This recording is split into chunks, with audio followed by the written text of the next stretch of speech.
Metro ದರ ಏರಿಕೆಗೆ ಸಿಡಿದೆದ್ದ ಪ್ರಯಾಣಿಕರು. ಹೋರಾಟ ತೀವ್ರಗೊಳಿಸಲು ಪ್ರಯಾಣಿಕರ ಸಂಘ ಪ್ಲಾನ್. ದರ ಇಳಿಕೆಗೆ ಶೀಘ್ರ ಕೇಂದ್ರ ರಾಜ್ಯಪಾಲರ ಮೊರೆ.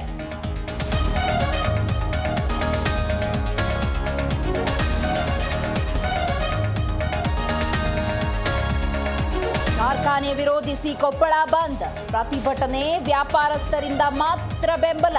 ಎಂದಿನಂತೆ ಸಾರಿಗೆ ಸಂಸ್ಥೆಯ ಬಸ್ಗಳು ಪ್ರಾರಂಭ.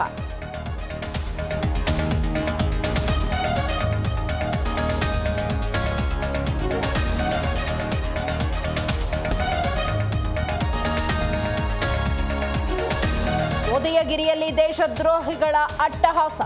2 ವರ್ಷಗಳಿಂದ ಕಾಂಗ್ರೆಸ್ ತುಷ್ಟೀಕರಣ ರಾಜಕಾರಣ. ಮೈಸೂರಿಗೆ ತೆರಳುವ ಮುನ್ನ ವಿಜಯೇಂದ್ರ ವಾಗ್ದಾಳಿ.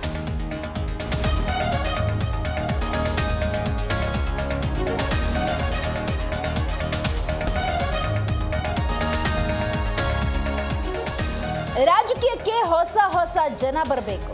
ಕುಟುಂಬ ರಾಜಕಾರಣದ ವಿರುದ್ಧ ನನ್ನ ಹೋರಾಟ. ವಿಜಯೇಂದ್ರಗೆ ಮತ್ತೆ ಟಕ್ಕರ್ ಕೊಟ್ಟ ಶಾಸಕ ಯತ್ನಾಳ್.